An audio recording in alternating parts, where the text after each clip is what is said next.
Right, YouTube, another day, another dollar, another day to give you quality content. So yeah guys, basically what's gonna be happening in today's vlog is I'm gonna be acting rich for 24 hours and I'm gonna meet your favorite celebs. Every celeb in Shanam town, each and every celeb Ramozia, please let me know down in the comment section.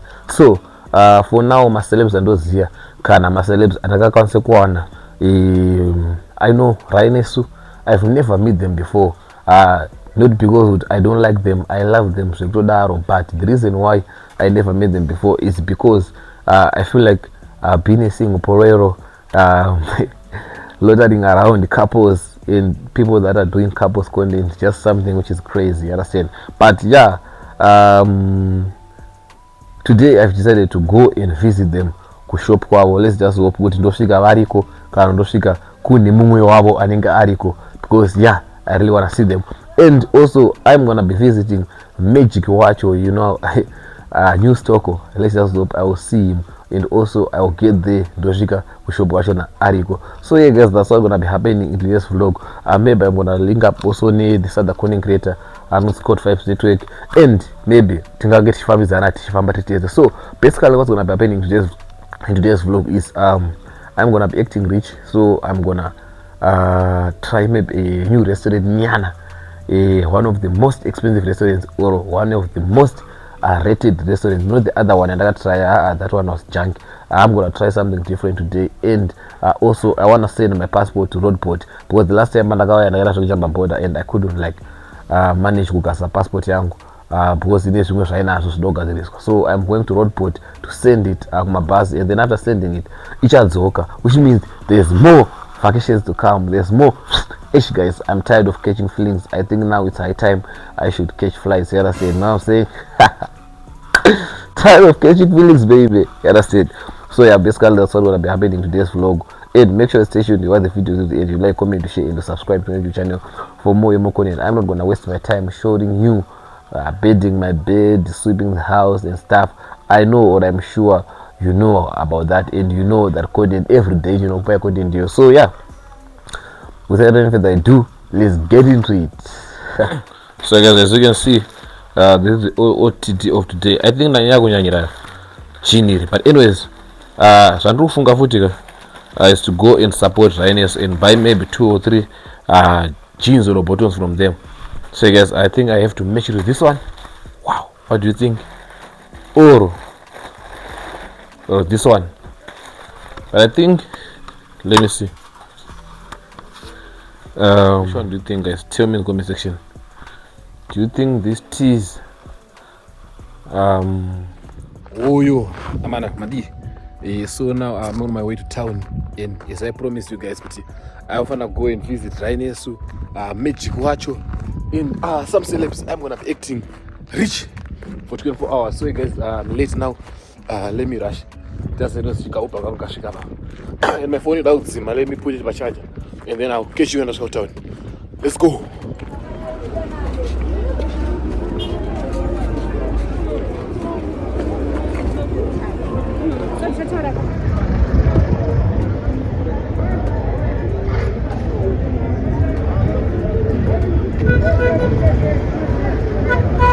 So I'm gonna join now the Trump is on one of the YouTubers Scott 5 network. Do I think around us?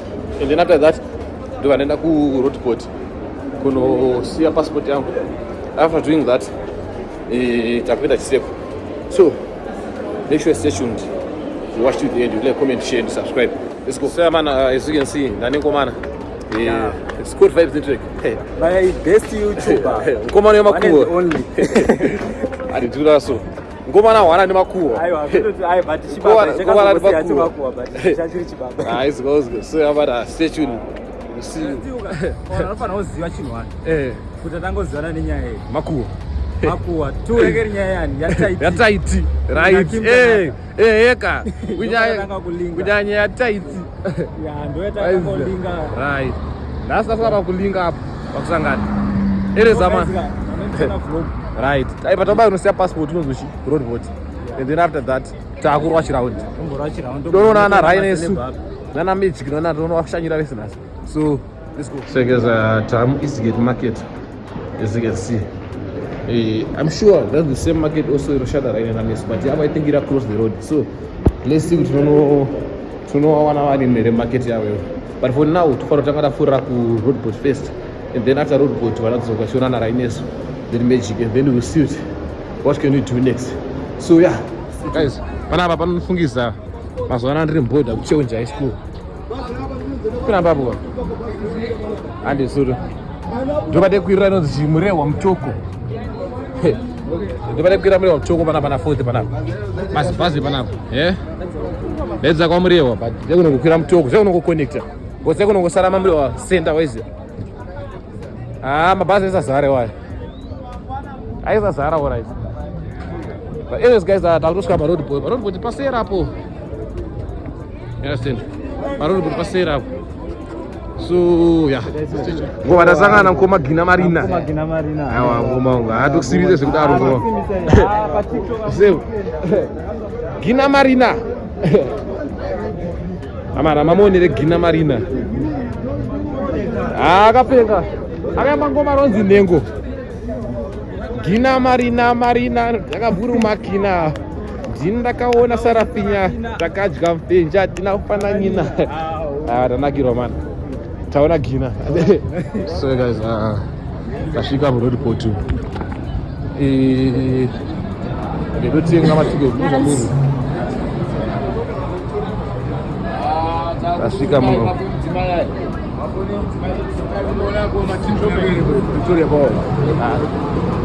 Right, guys, as you can see, the bus Raga Gazi from there. Yo, my favorite bus Irori, Samuka. Irori. So, man, Tabago road boat.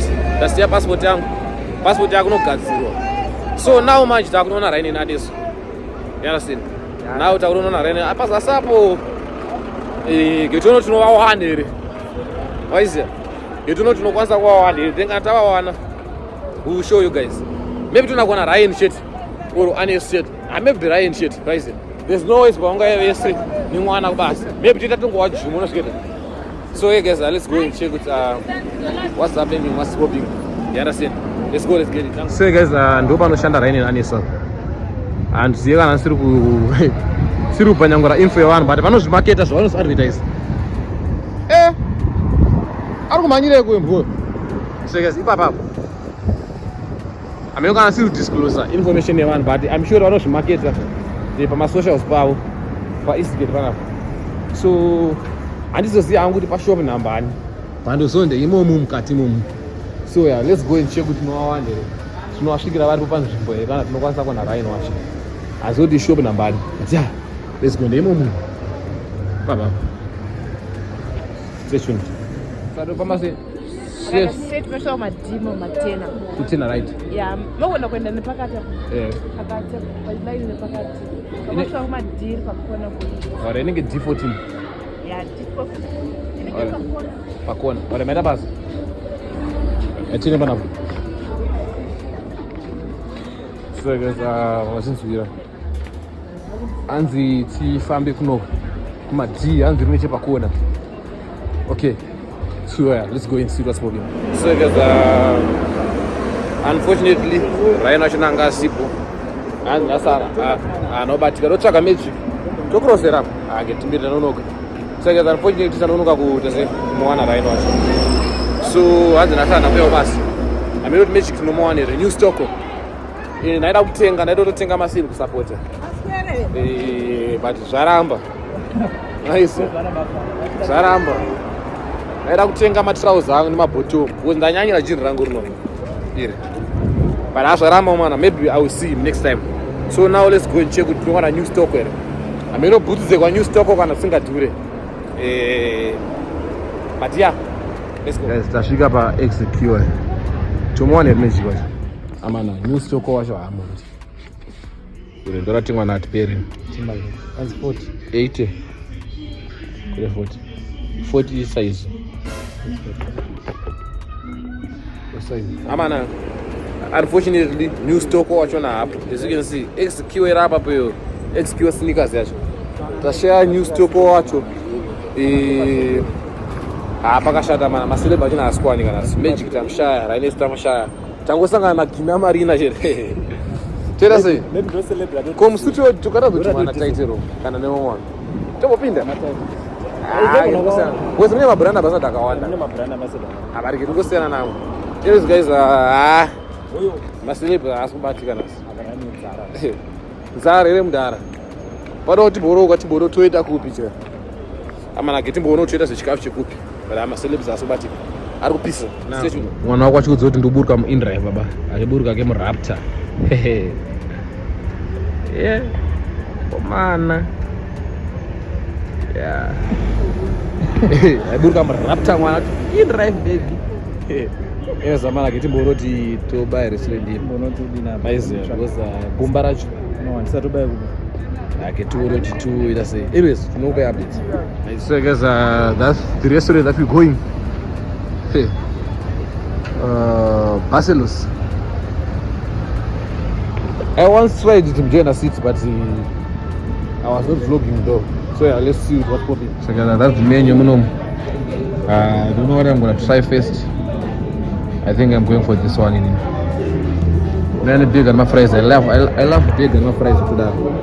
So I think I'm gonna go for bacon and fries. You balance it.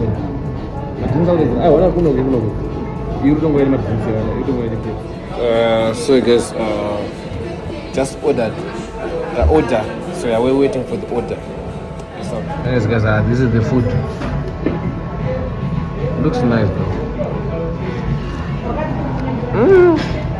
But it's not attractive.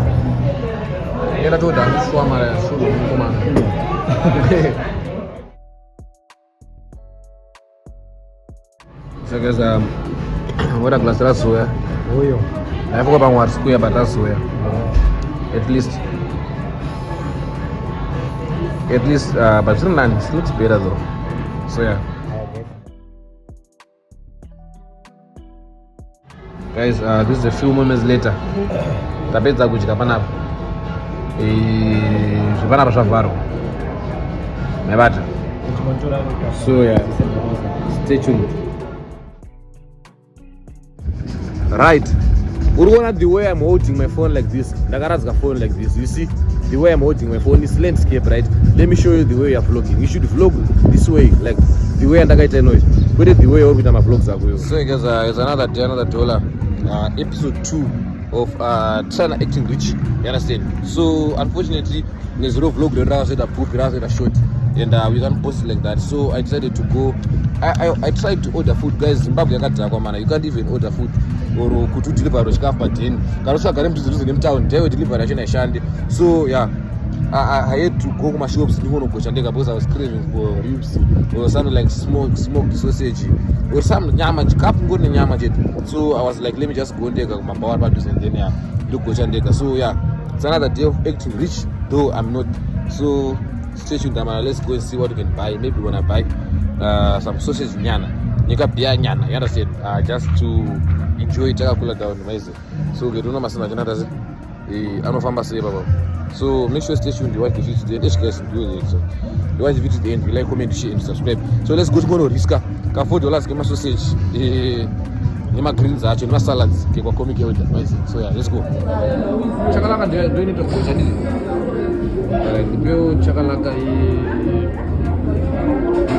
the chakalaka popo yo dola ni chakalaka pondo yetu lashini ngamba anasema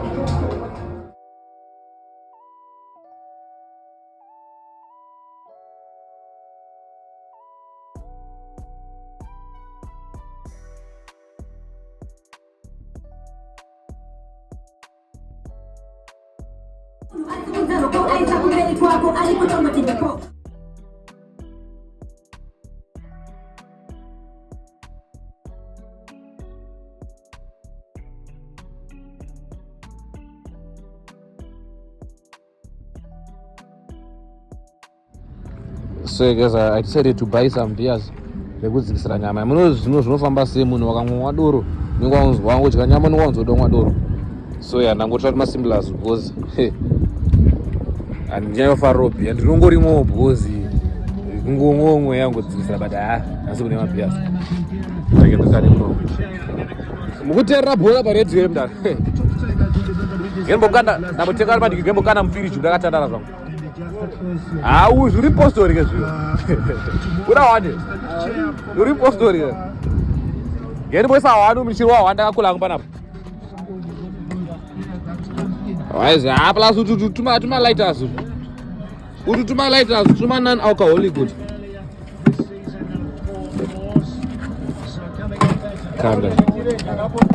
kana chando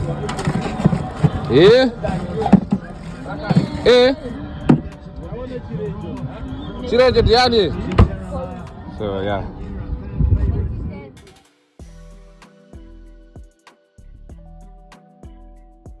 So guys, as you can see, now I'm in my hood, going home. You understand? And this is the Biarasare. And yeah, that's the end of the vlog today. I don't know if I'm gonna add many clips tomorrow, but I think tomorrow I'm going to collect my passport. Yeah, ndakatumizira ku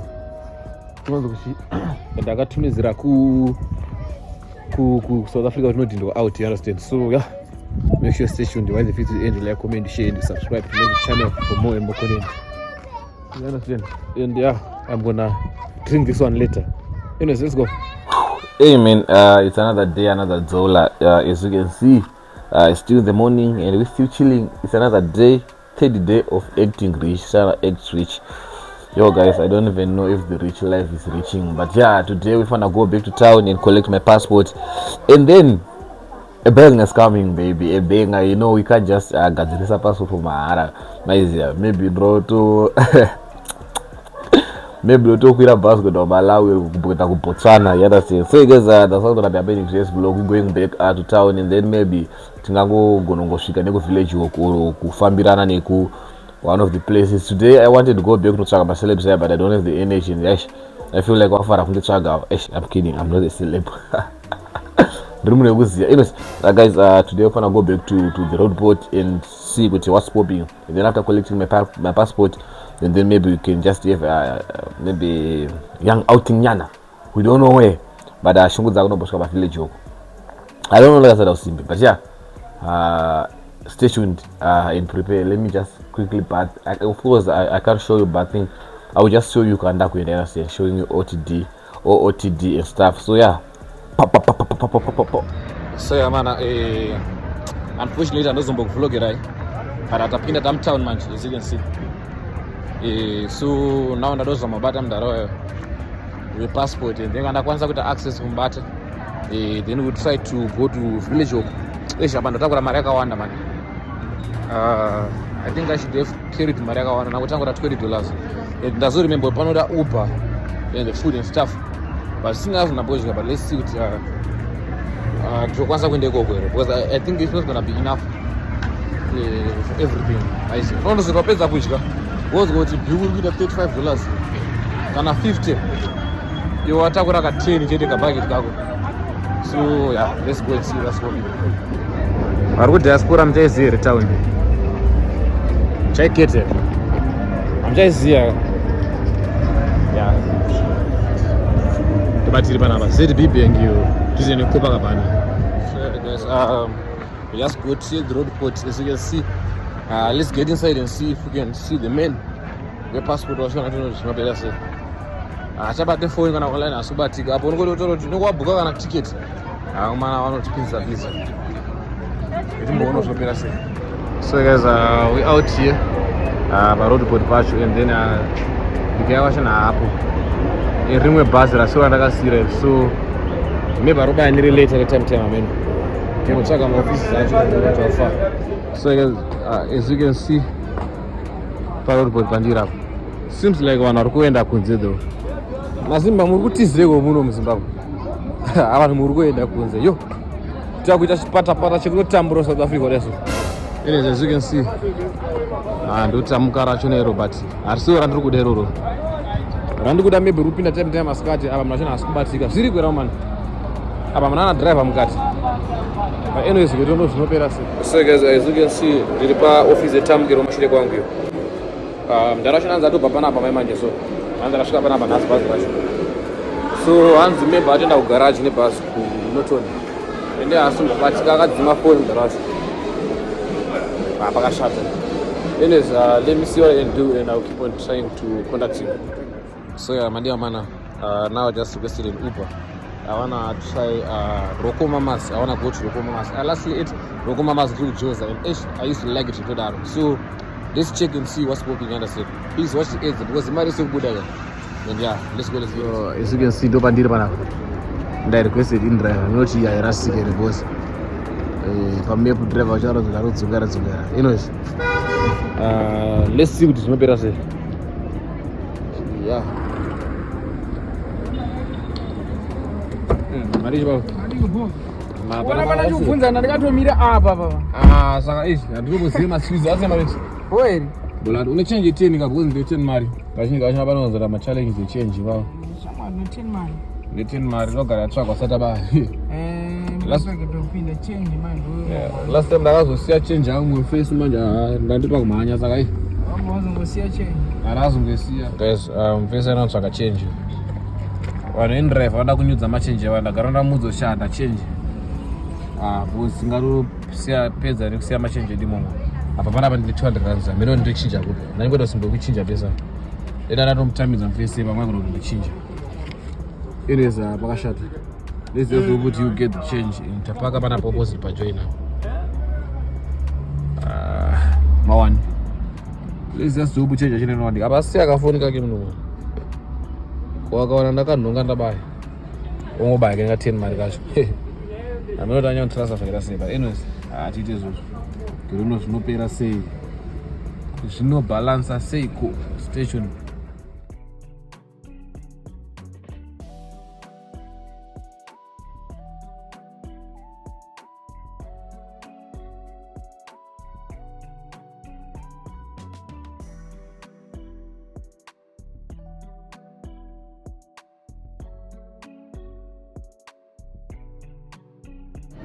So guys, the menu here, as you can see, let's see what we can order there. So guys, now I'm just waiting for the waiter to come back. You understand? Yeah, the owners on order. So yeah, let's wait and see what's popping. Guys, the view is nice here. Panzaba pani pekugara panze pandanyara timambo kuti vagare pawe because you know kuvloga varavuka pamwe chibalance but people they actually don't know kuti you will be working but tonight chikafu my videos. Anyways, let's see what happens.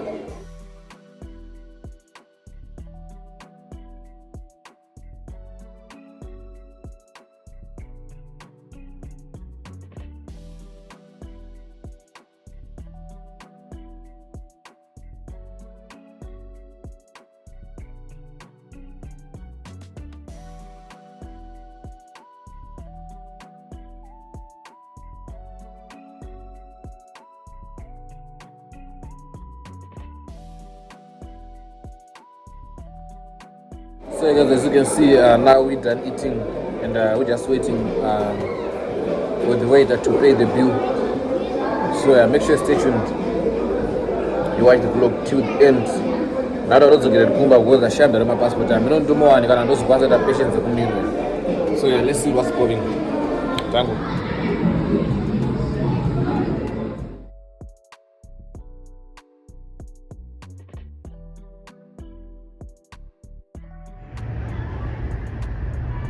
So guys, as you can see, I bet guys, thank you for watching the vids. Now let's go to town. I don't know if I'm gonna end this vlog here, but yeah, we're done eating. Now I just requested in drive and we're waiting for in drive. So let's see what we're going to go in drive. You understand? Django.